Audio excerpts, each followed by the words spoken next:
बिस्मिल्लाहिर्रहमानिर्रहीम। अस्सलामुअलैकुम। मेरे चैनल में आपका इस्तकबाल है। Welcome to SA teaching zone. आज की हमारी ये वीडियो चौथी क्लास की किताब इब्तिदाई उर्दू का सबक नंबर हम करेंगे 11, जिसका नाम है मोबाइल फ़ोन। तो आज हम लेसन नंबर 11 करेंगे मोबाइल फ़ोन के बारे में।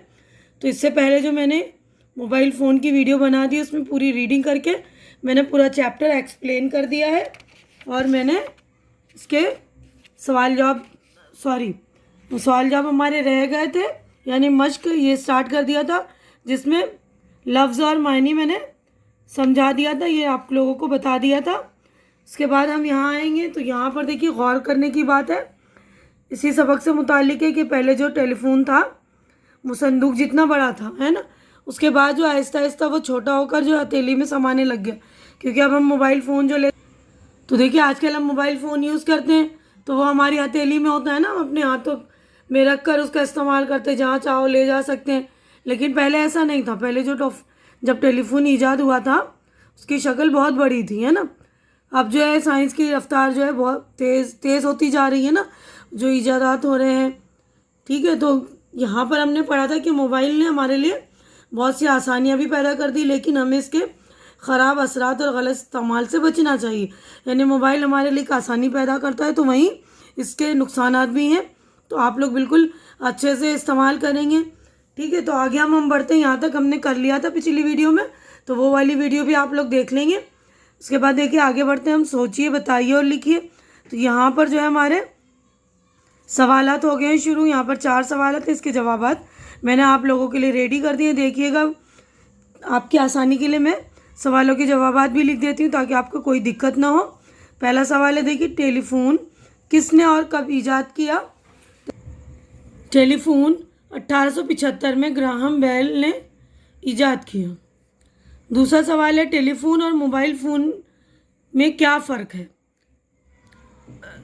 टेलीफोन में आवाज़ पहुंचाने के लिए धात के तारों का इस्तेमाल किया जाता है और इसे हम कहीं ले जा नहीं सकते, जबकि मोबाइल में बिजली और मकनातीस से पैदा होने वाली लहरों का इस्तेमाल किया जाता है और इसे हम हर जगह ले जा सकते हैं। तीसरा है, मोबाइल फ़ोन से आप क्या क्या काम ले सकते हैं। मोबाइल फ़ोन से पैगामात भेजने, हिसाब किताब लगाने, गेम खेलने, मौसीकी सुनने, अलार्म लगाने और तस्वीर खींचने वगैरह का काम लिया जा सकता है। चौथा सवाल है, मोबाइल फ़ोन इस्तेमाल करने के क्या आदाब हैं, यानी उसके इस्तेमाल करने का क्या तरीका, सही तरीका है ना, आदाब उसी को बोलते हैं।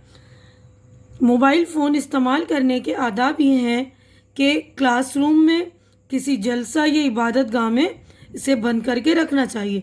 यानी हमें जो है क्लास में जाएं हम तो, या किसी जलसे में या इबादत गाह में, यानी कि मस्जिद वगैरह में हमें अपने फ़ोन को बंद कर देना चाहिए, है ना।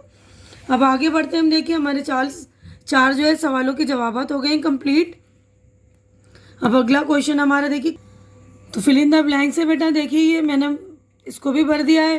ये देखिए, ये चोंगे माचिस की खाली डिब्बियों से बनाए जाते हैं।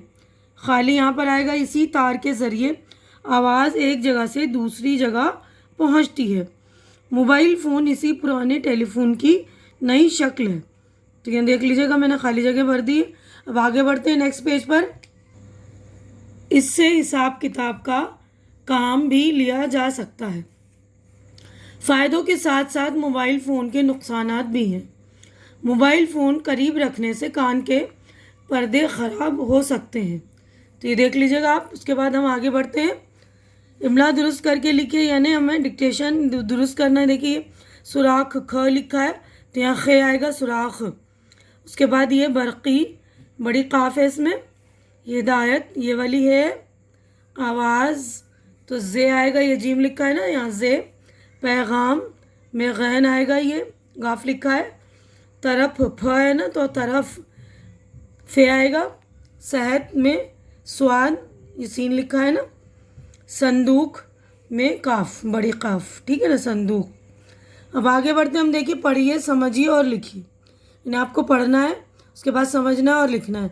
तो मैं पढ़ रही हूँ, उसके बाद आपको समझा भी दूँगी और आपको लिख कर भी बता दूँगी ठीक है, नए नए ग्रामर का काम है आपको, ये एक्सप्लेन कर रही हूँ मैं। देखिए, क्लास में उस्ताद और बच्चों की बातें सुनिए। यानी उस्ताद और बच्चे बात कर रहे हैं। उस्ताद, मोहसिन तुम कहाँ रहते हो?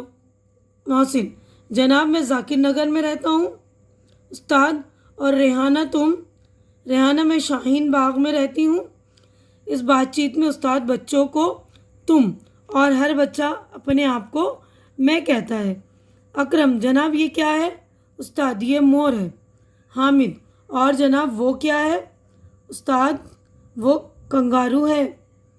देखिए यहाँ पर मोर और कंगारू की तस्वीर है ना। तो मैं, तुम, ये और वो जैसे अल्फाज को ज़मीर कहते हैं।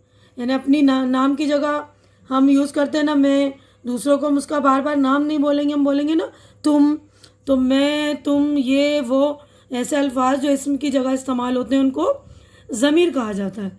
तो ये ज़मीर की तारीफ़ आप लोग याद कर लेंगे। हम नेक्स्ट सफ़े पर चलेंगे। देखिए अगले तो देखिए आगे ज़मीर की तारीफ़ लिखी है। ज़मीर वो लफ्ज़ है जो किसी इस्म की जगह बोला जाए। अभी मैंने आपको समझाया ना, इस्म की जगह जो बोला जाता है, मैं, ये, वो, तुम वगैरह सारे अल्फाज जो है ज़मीर हैं। अब उसके बाद देखिए नीचे दिए हुए लफ्ज़ों को सही खानों के मुताबिक लिखिए। यानी आपको सही खाने ये दिए हुए इस्म, ये फ़ेल है और ये ज़मीर है।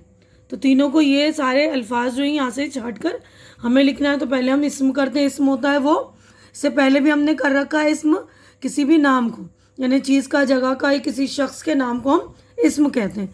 तो देखिए मोबाइल इसम में ये भर दिया है मैंने, आप लोग बिल्कुल अच्छी तरह से देख लेंगे। ये चीज़ है ना मोबाइल, चीज़ का नाम है फ़ोन, माचिस, संदूक, मशीन, चोंगा, धागा, तार। तो यह सारी चीज़ों के नाम हैं।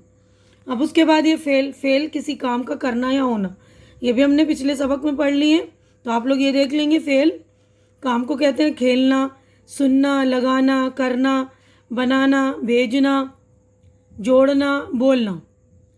ठीक है, उसके बाद ये देखिए ज़मीर।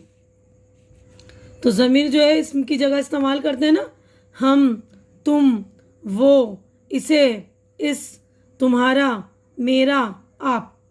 ठीक है, तो ये सारी जो अल्फाज हैं ये सीमित है, इन्हीं में से मैंने चाटा है। तो आप लोग बिल्कुल अच्छी तरह से ध्यान से देख लेंगे। इस्म, ज़मीर और फ़ेल वगैरह तीनों की तारीफ़ हमने पहले कर रखी, पिछले असबाक भी देखिए आप। पिछले सबक में सारा ग्रामर का काम हो रखा है और आप लोग मेरे ग्रामर की प्लेलिस्ट में भी जाकर देख सकते हैं। इसमें फ़ेल और ज़मीर मैंने अच्छी तरह से डिटेलिंग में समझा दी है, तो वहाँ से भी आप लोग फ़ायदा उठा सकते हैं। अब आगे बढ़ते हैं। हम देखिए नीचे दी हुई तस्वीरों पर दो दो जुमले लिखिए, यानी तस्वीर दी हुई है ना, इसके ऊपर हमें दो दो जुमले लिखने। तो ये टेलीफोन की तस्वीर है। टेलीफोन की ईजाद ग्राहम बेल ने की। टेलीफोन पर हम बात कर सकते हैं। अब यहाँ पर एक डॉक्टर की तस्वीर है। देखिए, डॉक्टर हमारा इलाज करते हैं, डॉक्टर हॉस्पिटल में काम करते हैं। ये देखिए है ना। अब ये किसकी तस्वीर है? मोबाइल की है ना, मोबाइल फ़ोन टेलीफोन की नई शक्ल है। मोबाइल को हम हर जगह ले जा सकते हैं। ठीक है ना। तो आप लोग इसके अलावा भी कोई और सा भी जुमला लिख सकते हैं अच्छी तरह से। अब हम आगे बढ़ते हैं नेक्स्ट सफ़े पर। देखिए नीचे दिए हुए लफ्ज़ों को सही खानों के मुताबिक लिए, यानी हमें खाने बने हुए वाहिद और जमा के खाने। वाहिद मतलब एक, जमा यानी एक से ज़्यादा। ठीक है ना। तो देखिए मैंने लिख दिया है, इसी में से हम इसको भी इसी में से चाटना है। देखिए अदब दिया हुआ है और इसकी जमा जो है आदाब, ये रहा। ठीक है ना, अदब, आदाब। तो देखिए मैंने लिख दिया है, आप लोग ध्यान से देख लेंगे। अदब, आदाब, नुकसान, नुकसानात, पैगाम, पैगामात, ख़तरा, ख़तरात, फ़ायदा, फ़वाइद, इल्म, उलूम, तस्वीर, तस्वीर, तर्फ, अतराफ़, वक्त, औक़ात, हिसाब, हिसाबात। ठीक है, तो आप लोग बिल्कुल अच्छी तरह से देख लेंगे वाहिद जमा को भी। उसके बाद हम आगे बढ़ते हैं। देखिए बुलंद आवाज़ से पढ़िए और खुशखत लिखिए, यानी हमें ये खुशखत करनी है। तो ये बार बार मैंने आप लोगों को समझाया कि खुशखत हम अच्छी लिखाई को, अच्छी राइटिंग को बोलते हैं। खुश का मतलब होता है अच्छा या अच्छी, ख़त यानी लिखाई। तो हमें ये पढ़ना है, इसको मैं पढ़ रही हूँ, आप लोग बुलंद आवाज़ से अच्छे डिक्शन के साथ यानी अच्छे तलफ़ुज़ के साथ पढ़ लीजिएगा और इसकी खुशखत यानी अच्छी राइटिंग में कर लीजिएगा। अगर बुक है तो बुक में करिए, नहीं तो अपनी नोटबुक में आप प्रैक्टिस कर सकते हैं ना, अपनी कॉपी में। तो मेरी वीडियो भी उन लोगों तक पहुंचाई जिनके पास बुक नहीं है, क्योंकि आजकल लॉकडाउन की वजह से बहुत सारे बच्चे ऐसे जिन्होंने बुक्स खरीदी नहीं या तो उनको मिली नहीं। तो आप लोग प्लीज़ उन तक मेरी वीडियो शेयर किया कीजिए। तो आप लोग शेयर करेंगे, उनको ज़रूरत को इनकी ज़रूरत पूरी कर देंगे तो उनकी हेल्प हो जाएगी और आप लोगों को हेल्प का सवाब भी मिलेगा। तो प्लीज़ आप लोग सवाब कमाया कीजिए, ठीक है ना। तो देखिए मैं बुलंद आवाज़ में पढ़ रही हूँ। आवाज़, तो यहाँ आप लोग आवाज़ लिख देंगे। इस्तेमाल, इस्तेमाल। संदूक, तो यहाँ सारे में लिखेंगे। मकनातीस, पैगाम, गैन है ये, ठीक है। तो अच्छी तरह से कर लेंगे आप लोग ये राइटिंग अपनी। यहीं पर हमारी वीडियो हो गई है कंप्लीट, यानी चैप्टर मुकम्मल हो गया। तो अपनी वीडियो भी मैं कंप्लीट कर रही हूँ। उम्मीद करती हूँ कि मेरी वीडियो आप लोगों को अच्छी लग रही होगी। अच्छी लग रही है तो लाइक कीजिए, शेयर कीजिए, कमेंट कीजिए और मेरे चैनल को सब्सक्राइब करके मेरी हिम्मत अफजाई कीजिए, हौसला बढ़ाइए मेरा। और हमारी अगली मुलाकात अगली वीडियो में होगी। तब तक के लिए आप लोग अपना ख्याल रखिए, मुझे दुआओं में याद रखिए। अल्लाह हाफिज़।